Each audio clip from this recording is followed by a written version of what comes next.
معروف صحافی اور تجزیہ کار نصرت جاوید نے کہا ہے کہ ملک کی موجودہ صورتحال میں ہمارے مائی باپ سمجھے جانے والے طاقتور فوجی حلقوں میں یہ سوچ مقبول ہو رہی ہے کہ عوام میں جمع ہوتے غصے کی نکاسی کے لیے فوری نئے انتخابات کروائے جائیں۔ اس ضمن میں رواں برس کے اکتوبر کا ذکر ہو رہا ہے اور یہ بات واضح نظر آ رہی ہے کہ نئے انتخابات اگر واقعتاً اکتوبر میں ہوئے تو تحریک عدم اعتماد کے ذریعے اقتدار سے نکالے عمران خان اس کا بھرپور فائدہ اٹھائیں گے۔ ان کی جماعت تو ایسے انتخابات کے بعد 2/3 اکثریت کے ساتھ اقتدار میں لوٹنے کا خواب بھی دیکھ رہی ہے، مگر تلخ ترین بنیادی حقیقت یہ ہے کہ عمران نے اقتدار میں لوٹ کر IMF کو ٹھینگا دکھا دیا تو پاکستان میں ویسے ہی مناظر رونما ہوں گے جو حال ہی میں سری لنکا میں پھوٹ پڑے تھے۔ اپنے تازہ ترین تجزیے میں نصرت جاوید کہتے ہیں کہ 1985 میں جنرل ضیاء نے 8 سال طویل جابرانہ مارشل لا کے بعد پارلیمانی نظام بحال کرنے کا جھانسا دیتے ہوئے غیر جماعتی انتخابات کروائے تھے۔ انہوں نے انتخابات مکمل ہو جانے کے بعد واضح الفاظ میں اعلان کیا کہ پارلیمان کی بحالی کا مقصد عوام کے منتخب کردہ نمائندوں کو اقتدار کی منتقلی نہیں ہے، انہیں محض شراکت دار بنایا جائے گا۔ نصرت کے مطابق منتخب پارلیمان اس نعرے کی وجہ سے وجود میں آئی تھی جس کے ذریعے خلق خدا نے بادشاہوں کے لگائے محاصل ادا کرنے سے انکار کر دیا تھا۔ عوام متقاضی رہے کہ ان کے منتخب کردہ نمائندے ہی یہ طے کریں کہ کون سے طبقے پر کتنا ٹیکس لگانا ہے۔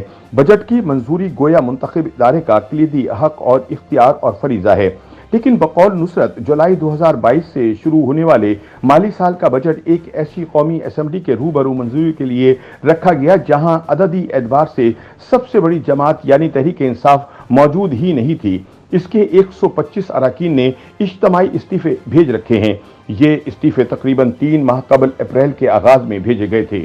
تحریک انصاف کے لگائے ڈپٹی اسپیکر قاسم سوری نے انہیں منظور کرنے کا اعلان بھی کر دیا تھا، مگر سوری کے فیصلے سپریم کورٹ نے غیر آئینی ٹھہرا دیے۔ قومی اسمبلی بحال کر دی اور یہ حکم بھی صادر کیا کہ وہ عمران خان صاحب کے خلاف پیش ہوئی تحریک عدم اعتماد پر ہر صورت گنتی کروائے۔ گنتی ہو گئی تو خان صاحب وزیر اعظم نہ رہے۔ تحریک عدم اعتماد کامیاب ہو جانے کے بعد راجہ پرویز اشرف قومی اسمبلی کے اسپیکر منتخب ہو گئے۔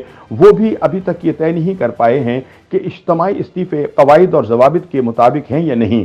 ان کا اصرار ہے کہ جن اراکین نے استعفے دیے ہیں وہ اسپیکر کے دفتر میں انفرادی طور پر پیش ہو کر استعفوں کی تصدیق کریں، مگر تحریک انصاف ان کی اس خواہش کو خاطر میں نہیں لا رہی۔ نصرت کہتے ہیں کہ اپوزیشن کی سب سے بڑی جماعت کی عدم موجودگی میں وزیر خزانہ مفتاح اسماعیل کے پیش کردہ بجٹ پر سحر حاصل بحث ناممکن تھی۔ بجٹ اجلاس اسی کی وجہ سے اکثر کورم کے بغیر چلتا رہا اور اوسطاً 30 اراکین ہی ایوان میں بیٹھے نظر آئے۔ 342 اراکین پر مشتمل ایوان میں یہ تعداد مذاق کی صورت نظر آتی رہی۔ ہم مگر سب چلتا ہے کہ عادی ہیں، خراب انجن اور اناڑی ڈرائیور کے ساتھ محض خدا کے سہارے ہی گاڑی کو چلتا دیکھنا چاہتے ہیں۔ بجٹ منظوری کے عمل کی گاڑی بھی اسی انداز میں چلتے ہوئے اب اپنی منزل تک پہنچ چکی ہے۔ منزل تک پہنچتے ہوئے رواں برس کے بجٹ میں پیٹرول، بجلی اور گیس کی قیمتوں کو پہلے ہی سے ناقابل برداشت حد تک بڑھانے کے باوجود مزید گراں کرنے کی نوید سنائی ہے۔ IMF نے شفاق ساہوکار کی طرح بیاج کی وصولی کے لیے 50,000 روپے ماہوار کمانے والے تنخواہ دار کو بھی نام نہاد ٹیکس نیٹ میں گھیرنے کا بندوبست یقینی بنایا ہے۔